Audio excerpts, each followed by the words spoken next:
Hello नमस्कार। अब SSC GD की पेपर में जो जीएस के सवाल आ रहे हैं ये प्रैक्टिस सेट उन्हीं पर आधारित है। अगर आप एग्जाम लेवल क्वेश्चन सोल्व करना चाहते हैं तो इस वीडियो को स्किप मत कीजिएगा, एंड तक देखिएगा, क्योंकि आखिरी जो 5 प्रश्न है सबसे इम्पोर्टेंट है। ठीक, तो आइए शुरू करते हैं। पहला प्रश्न है कि भारत छोड़ो आंदोलन किस वर्ष प्रारंभ हुआ। क्या भारत छोड़ो आंदोलन किस वर्ष प्रारंभ हुआ? ऑप्शन ई है 1940, ऑप्शन बी है 1941, ऑप्शन सी है 1942 या फिर ऑप्शन डी है 1945। अगर आपको आंसर पता होगा तो आप कमेंट करते चलिएगा। ठीक है, तो भारत छोड़ो आंदोलन की बात करते हैं। तो भारत छोड़ो आंदोलन की शुरुआत कब होती है? तो भारत छोड़ो आंदोलन की शुरुआत होती है 1942 में होती है। भारत छोड़ो आंदोलन की शुरुआत कब होती है? तो 1942 में होती है। ठीक, उसके बाद बात करते हैं भारत छोड़ो आंदोलन में ही महात्मा गांधी ने करो या मरो का नारा दिए थे। क्या भारत छोड़ो आंदोलन में ही महात्मा गांधी जो थे किस चीज़ का नारा दिए थे? तो करो या मरो का नारा दिए थे। ठीक, करो या मरो का नारा दिए थे। ओके, उसके बाद बात करते हैं कि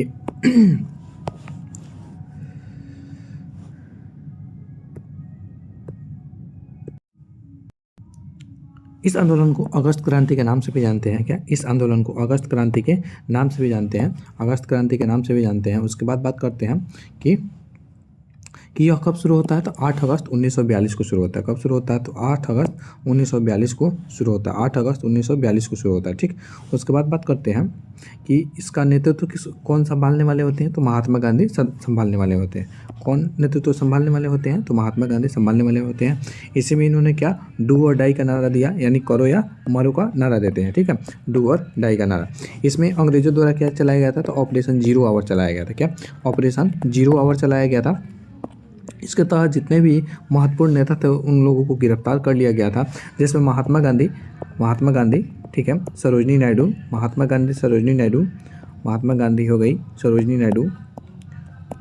सरोजनी नायडू और कस्तूरबा गांधी को आगा खां पैलेस में रखा गया था। सरोजनी नायडू और कस्तूरबा गांधी को आगा खां पैलेस में रखा गया था। कस्तूरबा गांधी को आगा खां पैलेस में रखा गया था। वहीं जवाहरलाल नेहरू की बात करते हैं तो जवाहरलाल नेहरू को अल्मोड़ा जेल में रखा गया था। जवाहरलाल नेहरू को कहाँ रखा गया था? तो अल्मोड़ा जेल में रखा गया था। और अगर हम बात करते हैं कि राजेंद्र प्रसाद को कहाँ रखा गया था, तो राजेंद्र प्रसाद को बांकीपुर जेल जो कि पटना में है उसी में रखा गया था। ठीक है, बांकीपुर जेल में रखा गया था। ओके, उसके बाद बात करते हैं कि यह जो क्रांति था किस घोषणा से शुरू हुआ? तब बम्बई से घोषणा से शुरू हुआ। किस घोषणा से शुरू हुआ? तब बम्बई की घोषणा से शुरू हुआ। और इसे किसके द्वारा प्रस्तावित किया गया था? तो कांग्रेस के द्वारा प्रस्तावित किया गया था। किसके द्वारा प्रस्तावित किया गया था? तो कांग्रेस के द्वारा क्या किया गया था? प्रस्तावित किया गया था। ठीक, उसके बाद अगर हम बात कर लेते हैं, उसके बाद बात करते हैं कि इस वर्ष आपके एग्ज़ाम में आए हैं कुछ प्रश्न, उसको हम देख लेते हैं। ठीक है, वो कौन सा प्रश्न था? 1 मिनट। हाँ, आप देख सकते हैं यहाँ पे आया है कि 1942 में करो या मरो के आह्वान के साथ कौन सा आंदोलन शुरू किया गया? क्या 1942 में करो या मरो, करो डू या डाई के आंदोलन के साथ कौन सा आंदोलन की शुरुआत होती है? तो कौन सा आंदोलन की शुरुआत होती है? भारत छोड़ो आंदोलन की शुरुआत होती है। कौन सा? तो भारत छोड़ो आंदोलन की शुरुआत होती है। भारत छोड़ो आंदोलन की शुरुआत होती है। ओके, उसके बाद एक यहाँ प्रश्न है कि भारतीय राष्ट्रीय कांग्रेस के किस अधिवेशन के दौरान भारत छोड़ो प्रस्ताव पारित किया गया? भारत छोड़ो प्रस्ताव किस आंदोलन के अधिवेशन के दौरान शुरू किया गया? तो बम्बई अधिवेशन। क्या बम्बई अधिवेशन के द्वारा शुरू किया? बम्बई अधिवेशन के द्वारा यह प्रस्ताव पारित किया गया। कौन सा प्रस्ताव? तो भारत छोड़ो प्रस्ताव। क्या भारत छोड़ो प्रस्ताव पारित किया गया। इसके प्रमुख नेता कौन थे? तो महात्मा गांधी थे। ठीक है, इसमें अरुणा आसफ अली महत्वपूर्ण इनका योगदान रहता है, जो भूमिगत रहकर रेडियो का संचालन करती है। अरुणा आसफ अली और बिहार में जयप्रकाश नारायण। अरुणा आसफ अली। ठीक, अरुणा आसफ अली। ओके, आपको कमेंट करके ये बताना है कि उस समय भारत के गवर्नर जनरल कौन थे। ठीक, उस समय भारत के गवर्नर जनरल कौन थे? बाद दोनों प्रश्न है, स्वदेशी आंदोलन का प्रारंभ किस घटना के विरोध में हुआ? स्वदेशी आंदोलन कौन सा आंदोलन था? तो स्वदेशी आंदोलन का प्रारंभ किस घटना के परिणाम स्वरूप हुआ? तो स्वदेशी साइमन कमीशन, या फिर बंगाल विभाजन, या फिर रॉलेट एक्ट, या फिर जलियांवाला बाग हत्याकांड। तो यह स्वदेशी आंदोलन की जो शुरुआत होता है बंगाल विभाजन के कारण होता है। बंगाल विभाजन के परिणाम स्वरूप ये शुरू होता है। ठीक, कौन सा? तो स्वदेशी आंदोलन। बंगाल विभाजन कब होता है? तो 1905 में होता है। कब होता है? तो 1905 में होता है। कौन करता है? तो उस समय गवर्नर जनरल कौन था? तो करजन था। कौन था? करजन था। सॉरी। रॉलेट एक्ट कब आता है? तो 1919 में आता है। और इसी के विरुद्ध में कौन सा आंदोलन चलाया जाता है? कौन सी घटना घटित होती है? तो जालियांवाला बाग हत्याकांड, जालियांवाला बाग हत्याकांड, ठीक है, जालियांवाला बाग हत्याकांड। क्योंकि पंजाब के जो दो नेता थे, सैफुद्दीन किचलू और सत्यपाल मलिक, उन दोनों को क्या किया गया था कि गिरफ्तार कर लिया गया था इसी रॉलेट एक्ट के तहत। इसको ब्लैक कानून भी कहा जाता है, ब्लैक कानून भी कहा जाता है, क्योंकि इसमें बिना वकील ना दलील के द्वारा डायरेक्ट गिरफ्तारी कर दिया जाता था। यानी कहने का मतलब है किसी भी व्यक्ति को शक के आधार पर अंग्रेज क्या कर लेते थे? गिरफ्तार कर लेते थे, ठीक है।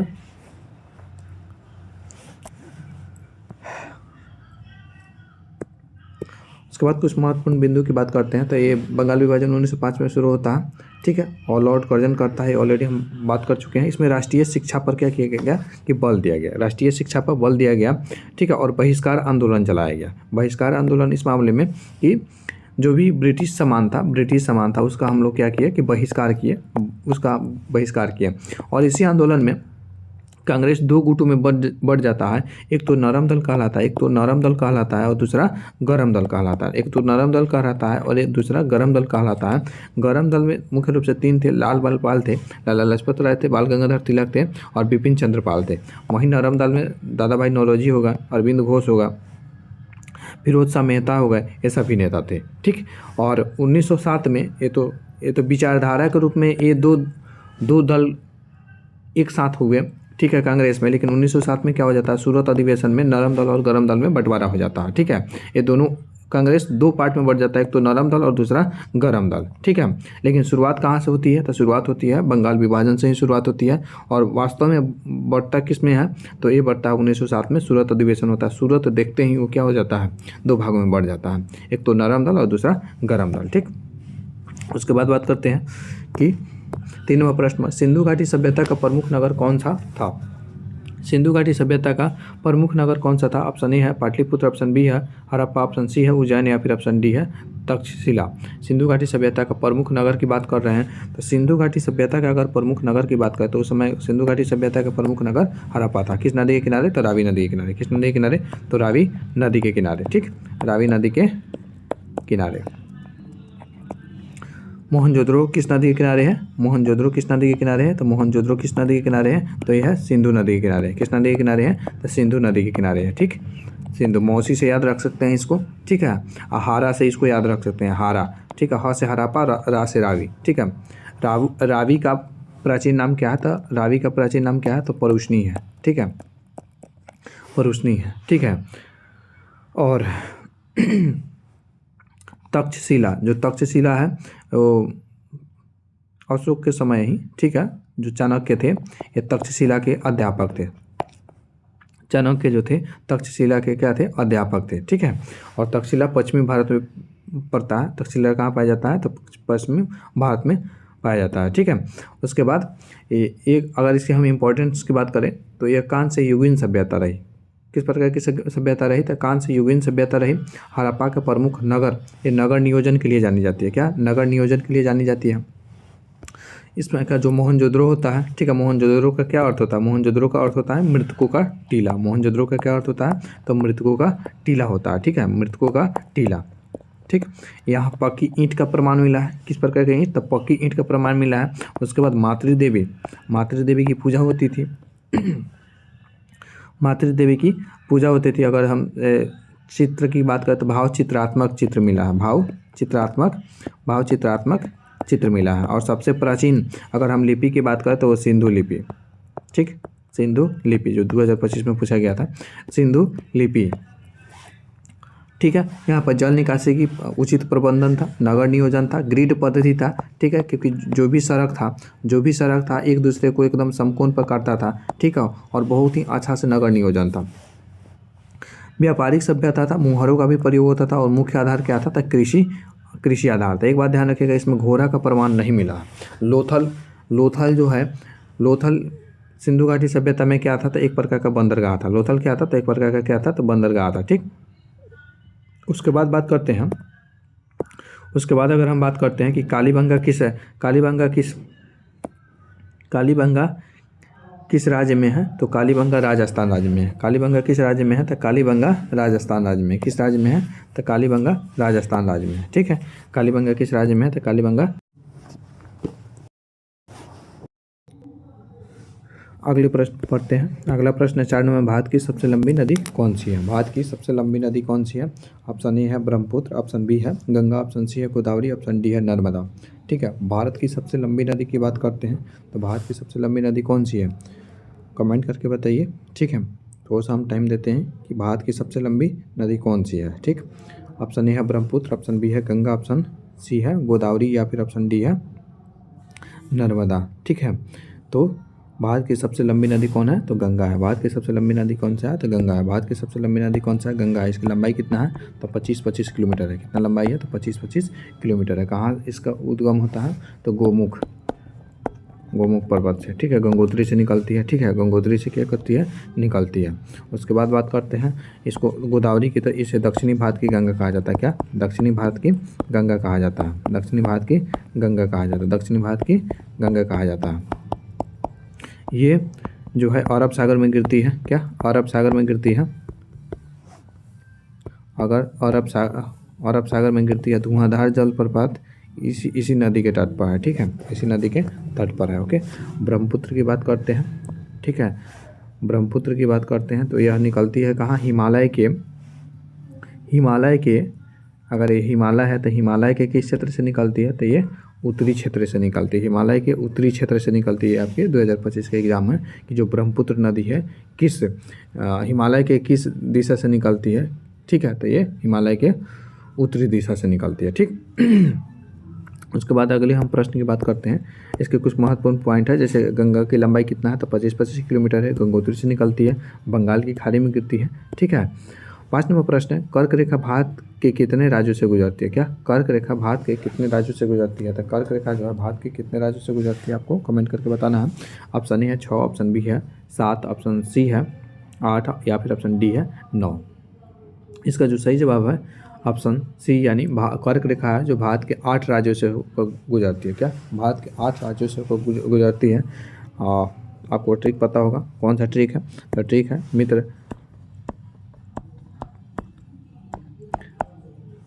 मित्र पर गमछा झाड़। क्या? मित्र पर गमछा झाड़। मित्र पर गमछा झाड़। अरे यार, मिट का नहीं रहा है। मित्र पर गमछा झाड़। क्या? मित्र पर गमछा झाड़। मिजोरम हो जाएगा, मिजोरम हो जाएगा, त्रिपुरा हो जाएगा, ये त्रिपुरा हो जाएगा, पश्चिम बंगाल हो जाएगा, पश्चिम बंगाल हो जाएगा, राजस्थान हो जाएगा, पश्चिम बंगाल हो जाएगा, फिर राजस्थान हो जाएगा, राजस्थान हो जाएगा। ठीक है, वहाँ से गुजरात हो जाएगा, गुजरात हो जाएगा,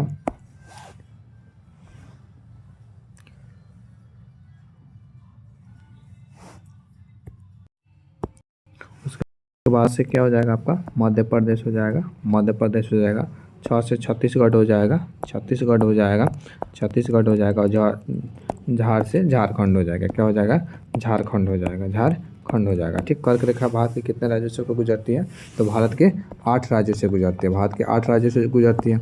और तट रेखा पर टोटल कितने राज्य हैं? तट रेखा से सीमा साझा करने वाले राज्यों की संख्या कितनी है? तो 9। और केंद्र शासित प्रदेश कितने हैं? तो 4 है। केंद्र शासित प्रदेश कितने हैं? तो 4 है, यानी 9 राज्य और 4 केंद्र शासित प्रदेश भारत के तटीय सीमा रेखा पर है। ठीक, वहीं बात करें कि कर्क रेखा भारत के कितने राज्यों से गुजरती है? तो 8 राज्यों से को गुजरती है। ओके, आगे बढ़ते हैं नेक्स्ट प्रश्न पर।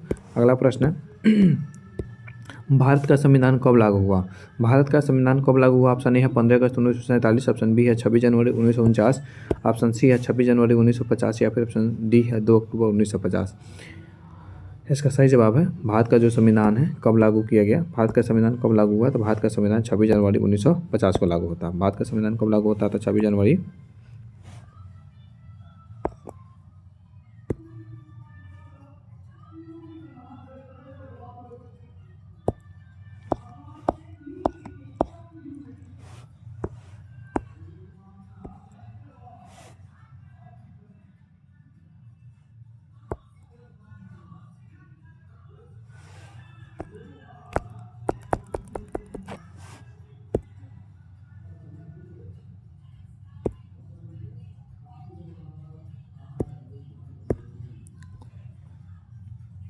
किन किन राज्यों से सीमा साझा करती है? तो मित्र पर गमछा झार। मी से हो जाएगा मिजोरम, मिजोरम। त्रिपुरा, त्रा से हो जाएगा क्या? त्रिपुरा। मित्र पर से हो जाएगा पश्चिम बंगाल, पश्चिम बंगाल। और र से हो जाएगा राजस्थान, र से क्या हो जाएगा? राजस्थान हो जाएगा, राजस्थान हो जाएगा। मित्र पर गमछा, ग से गुजरात हो जाएगा, ग से गुजरात हो जाएगा, ग से गुजरात हो जाएगा। म से मध्य प्रदेश हो जाएगा, म से मध्य प्रदेश हो जाएगा। छ से छत्तीसगढ़ हो जाएगा, छ से छत्तीसगढ़ हो जाएगा और छत्तीसगढ़ हो जाएगा। गमछा झार, झार से झारखंड हो जाएगा, क्या? झारखंड हो जाएगा। ठीक है, यानी टोटल कितने राज्य सीमा साझा करती है? सॉरी, टोटल कितने राज्यों से एक कर्क रेखा गुजरती है? तो 8 राज्यों से गुजरती है। कितने राज्यों से गुजरती है? अच्छा, जो एक कर्क रेखा होता है, जो कर्क रेखा होता है वह 23.5 डिग्री नॉर्थ में होता है। क्या? जो कर्क रेखा होता है, जो कर्क रेखा होता है वो क्या होता है? 23.5 डिग्री नॉर्थ में होता है। बीच में क्या होता है? इक्वेटर होता है। और 23.5 डिग्री नॉर्थ को हम क्या बोलते हैं? कर्क रेखा बोलते हैं। 23.5 डिग्री साउथ को हम क्या बोलते हैं? मकर रेखा बोलते हैं। क्या बोलते हैं? मकर रेखा बोलते हैं। ये कितना डिग्री का होता है? तो 0 डिग्री का होता है। ठीक है, ठीक। उसके बाद अगर हम बात करते हैं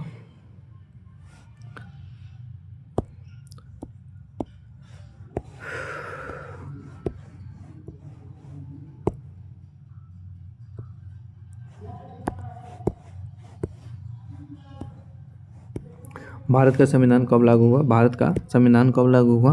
तो भारत का संविधान 15 अगस्त 1947, या ऑप्शन बी है 26 जनवरी 1949, सी है 26 जनवरी 1950, या फिर ऑप्शन डी है 2 अक्टूबर 1950 को। तो कब लागू होता है भारत का संविधान? कब लागू होता है? तो भारत का संविधान 26 जनवरी 1950 को लागू होता है। 26 जनवरी 1950 को लागू होता है, जबकि इसको स्वीकार कब किया गया? 26 नवंबर 1949 को। 26 नवंबर 1949 को क्या किया गया? एक्सेप्ट किया गया, यानी स्वीकार किया गया। इसीलिए 26 नवंबर को संविधान दिवस मनाया जाता है। क्या? 26 नवंबर को संविधान दिवस मनाया जाता है। ठीक। अच्छा, 24 जनवरी 1950 को, ठीक है, 24 जनवरी 1950 को राष्ट्रीय गान, गीत और राष्ट्रपति का क्या किया गया था? चुनाव किया गया था। ठीक। उसके बाद अगर हम बात करते हैं कि 26 जनवरी को किस रूप में जाना जाता है, तो 26 जनवरी को गणतंत्र दिवस के रूप में जाना जाता है। ठीक है, और उसके बाद doctor Bhimrao Ambedkar draft committee के लिए जाने जाते हैं। ठीक है, ड्राफ्ट कमेटी के लिए बहुत ही फेमस है। और आर्टिकल 32 को इन्होंने संविधान की आत्मा कहा है। क्या? डॉक्टर भीमराव अंबेडकर आर्टिकल 32 को संविधान, इनका जन्म कब होता है? तो 1891 में होता है, महू मध्य प्रदेश में होता है। 14 अप्रैल को इनका जन्म होता है। 14 अप्रैल को किस दिवस के रूप में मनाया जाता है, ये आपको कमेंट करके बताना है। ठीक है, आप भारत का कैसा संविधान है? तो लिखित संविधान है। भारत के कैसे संविधान है? तो लिखित संविधान है। इसमें किस प्रकार की व्यवस्था किया गया है? संघीय व्यवस्था किया गया है। क्या? किस प्रकार की व्यवस्था किया गया है? तो संघीय व्यवस्था किया गया है। ठीक। उसके बाद हम आगे बात करते हैं अगले प्रश्न पर। 7वां प्रश्न है, लोकसभा का कार्यकाल कितने वर्ष का होता है? क्या? लोकसभा का कार्यकाल कितने वर्ष का होता है? ऑप्शन ए है 4 वर्ष, ऑप्शन बी है 5 वर्ष, ऑप्शन सी है 6 वर्ष, या फिर ऑप्शन डी है अनिश्चित काल के लिए होता है। तो अगर हम बात करते हैं लोकसभा के कार्यकाल कितने वर्ष का होता है, तो लोकसभा का जो कार्यकाल होता है कितने वर्ष का होता है? तो 5 वर्ष का होता है। लोकसभा का कार्यकाल कितने वर्ष का होता है? तो 5 वर्ष का होता है। ठीक। लोकसभा का कार्यकाल कितने वर्ष का होता है? तो 5 वर्ष का होता है। ठीक है, लोकसभा को निचला सदन भी कहा जाता है, या लोकप्रिय सदन भी कहा जाता है। निचला सदन या फिर लोकप्रिय सदन भी कहा जाता है। क्या? लोकप्रिय सदन भी इसको कहा जाता है, लोकप्रिय सदन भी कहा जाता है। ठीक। जो प्रधानमंत्री होते हैं, जो प्रधानमंत्री होते हैं लोकसभा, जो प्रधानमंत्री होते हैं लोकसभा के ही मुख्य रूप से लोकसभा के ही बहुमत दल वाले के नेता होते हैं। बहुमत दल वाले के क्या होते हैं? नेता होते हैं। प्रधानमंत्री की नियुक्ति कौन करता है? तो राष्ट्रपति करते हैं। ठीक है, प्रधानमंत्री की नियुक्ति कौन करता है? अच्छा, जो लोकसभा के जितने भी सदस्य होते हैं उनका जो निर्वाचन होता है वो प्रत्यक्ष होता है, यानी जनता उनको डायरेक्ट रूप से वोट देकर चुनती है। ठीक है, डायरेक्ट रूप से उनको क्या करती है? वोट देकर चुनती है। ठीक है, ये लोग क्या होते हैं? तो जनता का प्रतिनिधित्व होते हैं। और इसीलिए लोकसभा, इसीलिए जो होते हैं मंत्रिमंडल जो होता है, जो मंत्रिमंडल जो बनता है वो लोकसभा के प्रति उत्तरदायी होता है। क्या? मंत्रिमंडल जो होता है लोकसभा के प्रति उत्तरदायी होता है। लोकसभा के प्रति क्या होता है? उत्तरदायी होता है। उसके बाद अविश्वास प्रस्ताव इसमें लाया जा सकता है, वित्त विधेयक लाया जा सकता है। प्रधानमंत्री किस सभा से होते हैं? तो लोकसभा से होते हैं। और राज्यसभा से उपराष्ट्रपति होते हैं। जो राज्यसभा के अध्यक्ष, जो राज्यसभा के अध्यक्ष होते हैं वो उपराष्ट्रपति होते हैं। ये पदेन अध्यक्ष है। और अभिन्न उपराष्ट्रपति कौन है? तो सीपी राधाकृष्णन। अभिन्न उपराष्ट्रपति कौन है? तो सीपी राधाकृष्णन है। ठीक, इसे लोकतंत्र का रीढ़ भी कहा जाता है। और लोकसभा को राष्ट्रपति द्वारा क्या किया जा सकता है? भंग किया जा सकता है। ठीक है, और आपातकाल में इसकी जो अवधि है यानी 5 वर्ष है उसको बढ़ाया भी जा सकता है। कितना बढ़ाया जा सकता है? तो 1 वर्ष बढ़ाया जाता है। एक बार में 1 वर्ष तक बढ़ाया जा सकता है। क्या कभी भारत में बढ़ा है? तो हाँ बढ़ा है, क्योंकि 1975 में जब आपातकाल लागू हुआ था, 1975 में जब आपातकाल लागू हुआ था तो उस समय 1 साल के लिए बढ़ाया गया था। उस समय प्रधानमंत्री कौन थी? तो उस समय प्रधानमंत्री थी इंदिरा गांधी। उस समय प्रधानमंत्री की कौन थी? तो इंदिरा गांधी थी। और लागू कब हुआ था आपातकाल? तो 25 जून 1975 को लागू हुआ था। मोदी जी 25 जून 1975 को 2025 में कौन सी घोषणा किए हैं दिवस मनाने के लिए? तो संविधान हत्या दिवस। कौन सा दिवस? तो संविधान हत्या दिवस। ठीक है, संविधान हत्या दिवस मनाने की घोषणा की है। ठीक, हत्या दिवस। अच्छा, संविधान को बनाने में कितना टाइम लगा? तो संविधान को बनाने में 2 साल 11 महीना 18 दिन का टाइम लगा। 2 साल 11 महीना और 18 दिन का टाइम लगा। 2 साल 11 महीना और 18 दिन का टाइम लगा। जो मौलिक अधिकार है किस देश से लिया गया है, और जो मौलिक कर्तव्य है किस देश से लिया गया है, आपको कमेंट करके बताना है। ठीक, अगला प्रश्न है, भारत का केंद्रीय बैंक कौन सा है? भारत का केंद्रीय बैंक कौन सा? ऑप्शन ए है एसबीआई, ऑप्शन बी है नाबार्ड, ऑप्शन सी है आरबीआई, या फिर ऑप्शन डी है सेबी। ठीक है, तो भारत का केंद्रीय बैंक की अगर हम बात करते हैं तो भारत का केंद्रीय बैंक कौन सा है? आरबीआई है। भारत का केंद्रीय बैंक कौन सा है? आरबीआई है। ठीक है, इसका फुल फॉर्म क्या होता है? रिजर्व बैंक ऑफ इंडिया होता है। इसका फुल फॉर्म क्या होता है? रिजर्व बैंक ऑफ इंडिया होता है। ठीक, इसे बैंकों का बैंक भी कहते हैं। क्या इसको बैंकों का बैंक भी कहते हैं?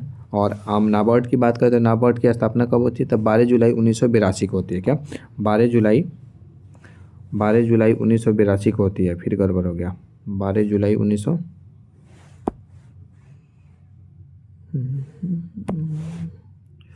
12 जुलाई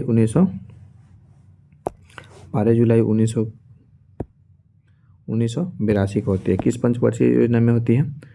1982 को होती है। 12 जुलाई 1982 को होती है।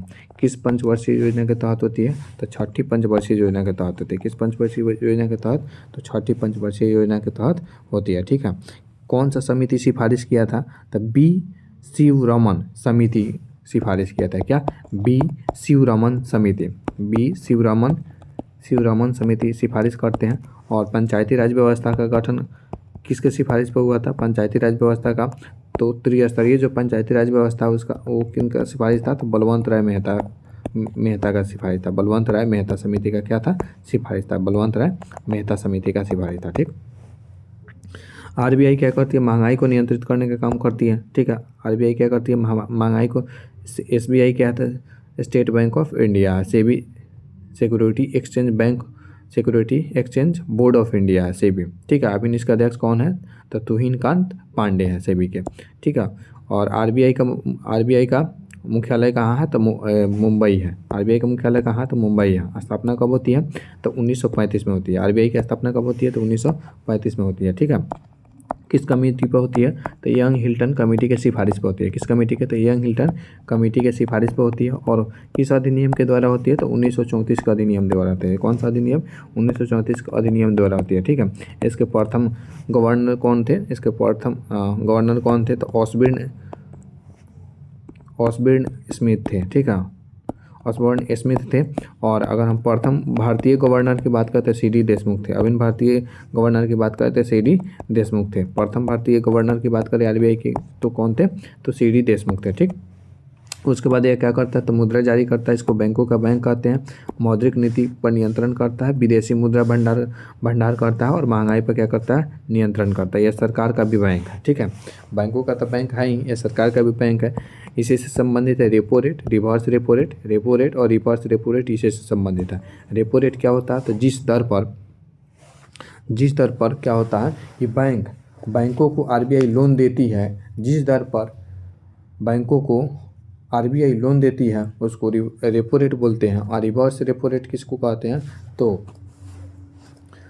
जब आरबीआई बैंकों से रुपया लेता है और उसके बदले में जो कुछ भी इंटरेस्ट देता है उसको रिवर्स रेपो रेट कहते हैं। ठीक, उसके बाद हम बढ़ते हैं अगले प्रश्न पर। अगला प्रश्न कि जीडीपी का पूर्ण रूप क्या होता है। क्या जीडीपी का पूर्ण रूप क्या होता है? तो जीडीपी का पूर्ण जो रूप होता है ग्रॉस डोमेस्टिक प्रोडक्ट होता है। क्या ग्रॉस डोमेस्टिक प्रोडक्ट होता है। ठीक, अच्छा, ये ग्रॉस डोमेस्टिक प्रोडक्ट कहने का मतलब है कि अपने राज्य अपने देश में की सीमा, एक निश्चित रूप से सीमा के अंदर जितना कुछ भी उत्पादन होता है, क्या जितना कुछ भी उत्पादन होता है वो सारा का सारा जीडीपी के अंतर्गत आता है। सारा का सारा किसके अंतर्गत आता है? जीडीपी के अंतर्गत आता है। चाहे वह अपने देश के नागरिक द्वारा उत्पादित किया जाए, चाहे वह विदेशी नागरिक द्वारा उत्पादित किया जाए। क्या चाहे वह अपने देश के नागरिक द्वारा उत्पादित किया जाए, चाहे वह विदेशी नागरिक द्वारा उत्पादित किया जाए, अगर अपने देश के सीमा के अंदर उसको उत्पादित किया गया है तो सारे के सारे वस्तुओं का जो अंतिम मूल्य होता है, सारे वस्तुओं का जो उत्पादन का जो अंतिम मूल्य होता है वही जीडीपी को कैलकुलेट करने में काम आता है। ठीक है, उसी से जीडीपी का कैलकुलेशन किया जाता है। उसके बाद बात करते हैं, उसके बाद अगर हम बात करें कि यह आर्थिक विकास का मापक है। क्या है? तो आर्थिक विकास का यह क्या है? आर्थिक विकास का यह मापक है। ठीक है, आर्थिक विकास का क्या है? तो आर्थिक विकास का मापक है। इससे वार्षिक उत्पादन का पता चलता है कि एक साल में देश में कितना उत्पादन हो रहा है। ठीक है, राष्ट्रीय आय की गणना भी इसी से होती है, जीडीपी के द्वारा होती है। जीडीपी दो प्रकार का होता है, एक तो वास्तविक जीडीपी होता है, दूसरा नाम मात्र का जीडीपी होता है। एक तो वास्तविक जीडीपी होता है, दूसरा नाम मात्र का जीडीपी होता है। विकास दर ये मापती है। ठीक है, विकास दर को मापने के लिए जीडीपी का प्रयोग किया जाता है। नीति निर्धारण भी इसी के आधार पर होता है और योजना का निर्माण भी इसी आधार पर होता है। ठीक, आपको बताना है कि जीडीपी जो डिफ्लेटर होता है, जो जीडीपी डिफ्लेटर होता है उसका सूत्र क्या होता है?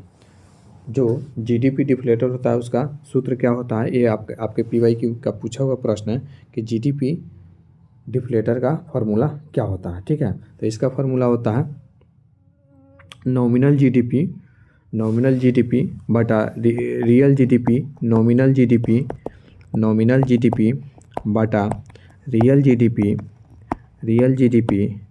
इंटू 100, नॉमिनल जीडीपी बटा रियल जीडीपी इंटू 100। ये जीडीपी डिफ्लेटर का क्या होता है? फॉर्मूला होता है। ठीक है, जीडीपी डिफ्लेटर का क्या होता है? ये फॉर्मूला होता है। ओके, उसके बाद आगे बात करते हैं आज जीडीपी के द्वारा क्या किया जाता है? प्रति व्यक्ति आय का गणना किया जा सकता है। ठीक है, जब देखिए देश की कुल आय में देश की कुल जनसंख्या से भाग दे दिया जाता है तब प्रति व्यक्ति आय निकल जाता है। जिसे देश की कुल आय और देश की कुल जनसंख्या से भाग दे दिया जाता है तो प्रति व्यक्ति आय निकल जाता है। देश की कुल जनसंख्या से, क्या देश की कुल जनसंख्या से। मान लीजिए अगर पूरा देश की कमी नहीं, एक परिवार है, परिवार को एक देश समझ लीजिए। परिवार में 5 व्यक्ति है। क्या परिवार में 5 व्यक्ति है, टोटल सब लोग अलग अलग कमाता है। क्या सब लोग अलग अलग कमाता है, लेकिन सारा लोग का इनकम अगर जोड़ा जाता है तो 50,000 होता है। सारा लोग का इनकम जोड़ा जाता है कितना होता है? 50,000 होता है। टोटल लोग कितना आता है? 5, यानी पर व्यक्ति लगभग 10,000 रुपया हुआ। तो इसी को हम क्या बोलते हैं? पीसीआई बोलते हैं, पर कैपिटल इनकम, या फिर प्रति व्यक्ति आय बोलते हैं। क्या इसी को हम प्रति व्यक्ति आय बोलते हैं। ओके, उसके बाद आगे बढ़ते हैं। 11वां नंबर प्रश्न है, पौधों में भोजन बनाने की प्रक्रिया क्या कहलाती है? पौधों में भोजन बनाने की प्रक्रिया क्या कहलाती है? तो पौधों में भोजन बनाने की प्रक्रिया प्रकाश संश्लेषण कहलाती है। क्या पौधों में भोजन बनाने की प्रक्रिया क्या कहलाती है? प्रकाश संश्लेषण कहलाती है। ठीक, अगर हम पौधों की बात करें, ठीक है, अगर हम पौधों की बात करते हैं तो इसमें इसको भोजन बनाने के लिए किस चीज़ की ज़रूरत होती है?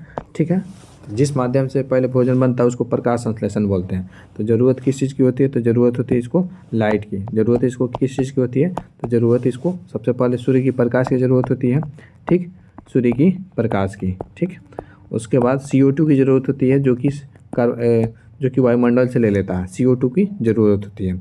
उसके बाद इसको क्या चाहिए? इसको चाहिए जल। इसको क्या चाहिए? इसको चाहिए जल। तो जल जो होता है जड़ से ले लेता है जल। ठीक, जल और खनिज लवण जड़ से मिल जाता है इसको। ठीक, अच्छा, ऊपर वाला भाग को शूट बोलते हैं, नीचे वाले भाग को क्या बोलते हैं? रूट बोलते हैं। ध्यान रखिएगा, ऊपर वाले भाग को शूट बोलते हैं, नीचे वाले भाग को रूट बोलते हैं। जो पौधा होता है उसका पत्तियों का रंग हरा होता है। जो पौधा होता है उसका पत्तियों का रंग कैसा होता है? हरा होता है। किस चीज़ के कारण हरा होता है? तो क्लोरोफिल के कारण हरा होता है। क्लोरोफिल के कारण हरा होता है। ठीक है। जब प्रकाश संश्लेषण की क्रिया होती है तो उस प्रक्रिया के दौरान जो O2 होता है वो उत्पाद के रूप में क्या होता है? बाहर निकलता है। और O2 यानी ऑक्सीजन हमारे लिए क्या है? बहुत ज़रूरी है। ऑक्सीजन हमारे लिए क्या है? बहुत ज़्यादा ज़रूरी है। ठीक, चलिए आगे बढ़ते हैं। सूर्य का प्रकाश चाहिए, क्लोरोफिल का होना जरूरी है, CO2 का इसमें उपयोग किया जाता है, ऑक्सीजन का उत्सर्जन होता है, और ये जब भोजन बनाते हैं तो इनके भोजन को क्या कहा जाता है? ग्लूकोज कहा जाता है। और खाद्य श्रृंखला में यह महत्वपूर्ण योगदान निभाता है। क्या खाद्य श्रृंखला में क्या करता है? यह महत्वपूर्ण योगदान निभाता है, क्योंकि जितने भी शाकाहारी जीव हैं किस चीज़ को खाकर जीवित रहते हैं? किस चीज़ को खाकर जीवित रहते हैं?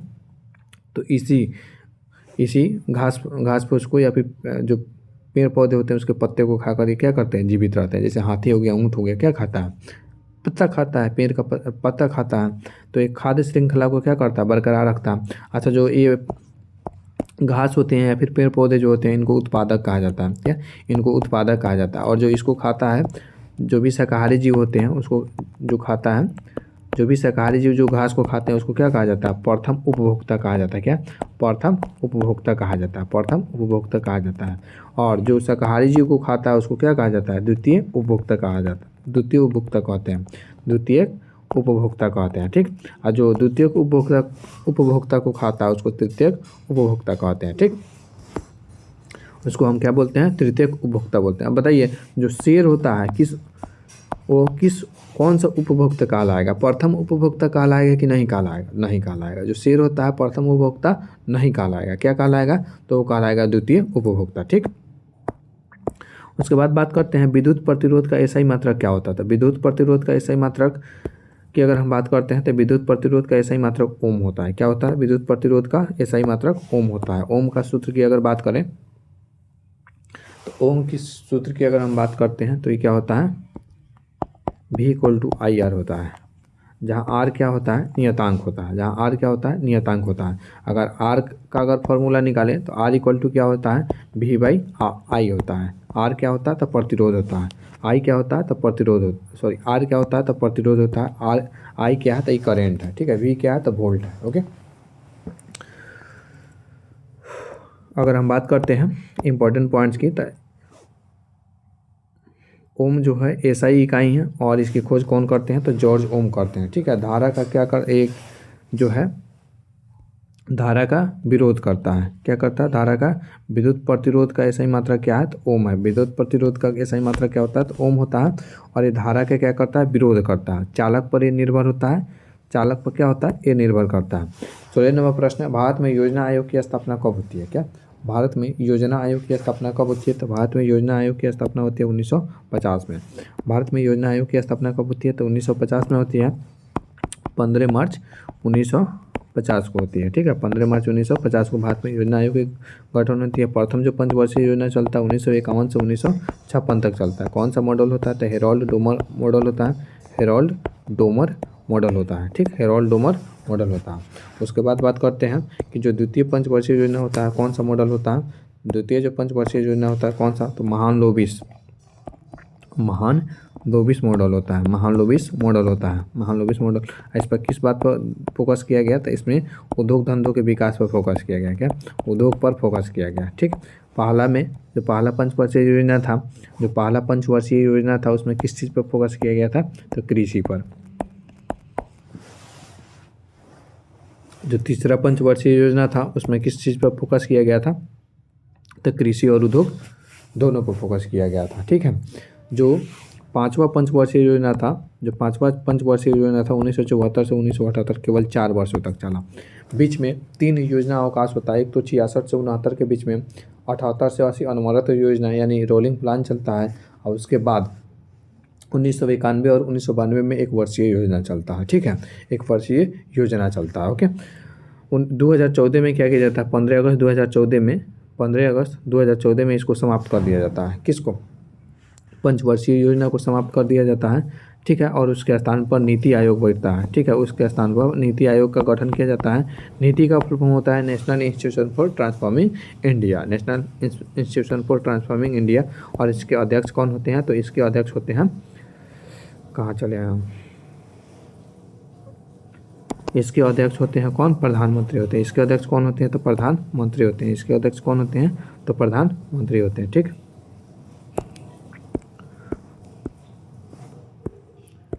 17वां प्रश्न, भारत का सबसे ऊंचा पर्वत शिखर कौन सा? भारत का सबसे ऊंचा पर्वत शिखर कौन सा? ऑप्शन ए है माउंट एवरेस्ट, ऑप्शन बी है नंदा देवी, ऑप्शन सी है कंचनजंगा, या फिर ऑप्शन डी है धौलागिरी। भारत की सबसे ऊंचा पर्वत शिखर की बात करते हैं तो भारत के सबसे ऊंचा पर्वत शिखर कौन सा है? तो भारत की बात हो रहा है, पूरे विश्व की बात नहीं हो रहा है। तो ये कंचनजंगा है कहाँ? तो सिक्किम राज्य में। कहाँ है? तो सिक्किम राज्य में। अगर पूरे विश्व की बात करें तो माउंट एवरेस्ट होगा। कितनी लंबाई है? तो 8,848 मीटर है। ठीक है, कितनी लंबाई है? तो 8,848 मीटर है। लेकिन वहीं कंचनजंगा की ऊंचाई की बात करें तो 85-86 मीटर है। क्या ध्यान रखिएगा, 85-86 मीटर इसकी ऊंचाई है। 85-86 मीटर ऊंचाई है। ठीक है, अगर मान लीजिए ऐसे पूछ ले कि कितना ये माउंट एवरेस्ट से कितना छोटा है, माउंट एवरेस्ट से कितना छोटा है, तो कितना छोटा है? कितना छोटा है? तो 262 मीटर छोटा है। क्या? 262 मीटर छोटा है। ओके, एक इस कहाँ स्थित है? हिमालय में स्थित है और सिक्किम के सीमा पर है। हिमालय में स्थित है और सिक्किम के सीमा पर है। भारत का सर्वोच्च भारत का सर्वोच्च शिखर है तीसरा, और विश्व की बात करते हैं तीसरे नंबर पर आता है। विश्व की बात करते हैं तो एक कितने नंबर पर आता है? तो अगर हम विश्व की बात करते हैं तो यह तीसरा नंबर पर आता है। ठीक, यह बर्फ़ से ढका हुआ रहता है। क्या? बर्फ़ से ढका हुआ रहता है। 18 नंबर की बात करते हैं, भारत का चुनाव आयोग किस प्रकार की संस्था है? भारत का चुनाव आयोग किस प्रकार की संस्था है? ऑप्शन ए है संवैधानिक, ऑप्शन बी है वैधानिक, ऑप्शन सी है अस्थायी, या फिर ऑप्शन डी है निजी। तो जब हम बात करते हैं भारत के चुनाव आयोग की, तो भारत के चुनाव जो आयोग है संवैधानिक संस्था है। किस प्रकार की संस्था है? संवैधानिक संस्था है। ठीक है, संवैधानिक संस्था है। और इसकी चर्चा किस भाग में है? तो भाग 15 में है। इसकी चर्चा किस भाग में है? तो भाग 15 में है। ठीक है, भाग 15 में इसकी चर्चा है, निर्वाचन की चुनाव आयोग की चर्चा है। ठीक है, उसके बाद बात करते हैं कुछ इंपॉर्टेंट फैक्ट्स की, जो अनुच्छेद 324 है इसी से संबंधित है। ठीक है, किससे संबंधित है भाई? तो ये संबंधित है चुनाव आयोग से संबंधित है। यह एक प्रकार का स्वतंत्र संस्था है, निष्पक्ष चुनाव करता है। किस किस चीज़ का चुनाव करता है? तो लोकसभा का चुनाव करता है, राज्यसभा का चुनाव करता है, विधानसभा का चुनाव कराता है। ठीक है, लोकसभा का चुनाव कराता है, राज्यसभा का चुनाव कराता है, विधानसभा का चुनाव कराता है। ठीक है, और अगर हम बात करें जो पंचायती राज का होता है तो वो राज्य निर्वाचन आयोग कराता है। ठीक है, मुख्य चुनाव आयुक्त कितने सदस्य होते हैं इसमें? निर्वाचन आयोग में कितने सदस्य होते हैं? तो 3 सदस्य होते हैं। अब मुख्य चुनाव आयुक्त कौन है? तो ज्ञानेश कुमार है। ठीक है, इसकी नियुक्ति कौन करता है? तो राष्ट्रपति नियुक्ति करते हैं। इनकी नियुक्ति कौन करता है? तो राष्ट्रपति नियुक्त करते हैं। ठीक, आचार संहिता लागू करने का काम यही करते हैं। पार्टियों का ये परिसीमन का गठन यही करते हैं, मतलब सीमा तय यही करते हैं। उस जो राजनीतिक दल है उनको चुनाव चिन्ह का बंटवारा, चुनाव चिन्ह का आवंटन, यानी किसको कौन सा चुनाव चिन्ह मिलेगा यही करते हैं। ठीक है, यानी चुनाव आयोग ही करता है। लोकसभा का चुनाव करता है, विधानसभा का चुनाव करता है। ठीक है, और संवैधानिक दर्जा इसको प्राप्त है। ठीक है, क्यों प्राप्त है? क्योंकि इसकी चर्चा अनुच्छेद में भी है और भाग में भी है। ठीक, उसके बाद बात करते हैं 19 नंबर प्रश्न की, विद्युत धारा की एसआई इकाई क्या है? विद्युत धारा की एसआई इकाई क्या है? ऑप्शन ए है वोल्ट, ऑप्शन बी है वाट, ऑप्शन सी एम्पियर, या फिर ऑप्शन डी है ओम। विद्युत धारा की एसआई मात्रक की बात करते हैं तो विद्युत धारा की एसआई मात्रक क्या है? तो कमेंट करके बताइए विद्युत धारा की आखिर एसआई मात्रक है क्या? विद्युत धारा की आखिर एसआई मात्रक क्या है? आप कमेंट करके बता सकते हैं। तो विद्युत धारा को मापते हैं किसमें?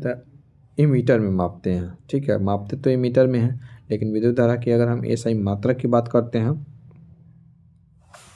तो एम्पियर है। ठीक है, एम्पियर है। विद्युत धारा की एसआई मात्रक क्या है? तो एम्पियर है। ठीक है, उसके बाद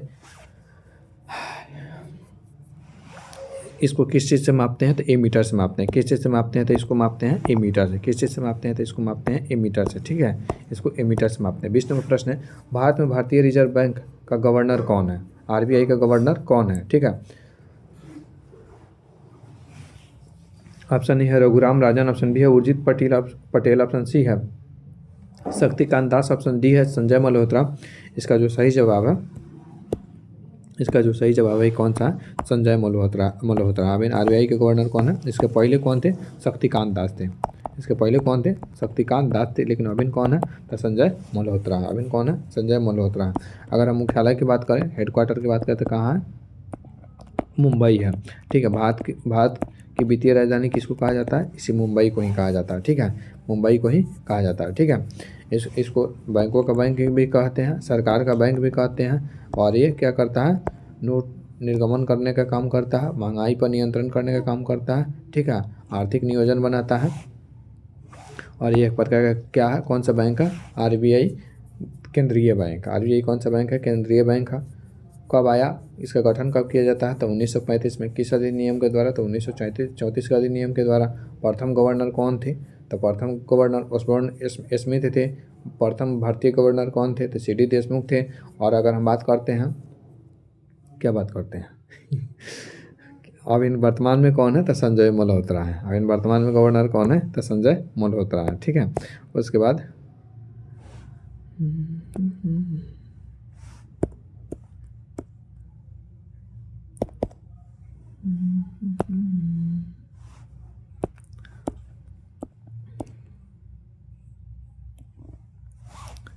आज के प्रैक्टिस सेट में इतना ही। मिलते हैं नेक्स्ट प्रैक्टिस सेट में। तब तक पढ़ते रहिए, बढ़ते रहिए, अपना और अपनों का ख्याल रखिए। Thanks for watching this video.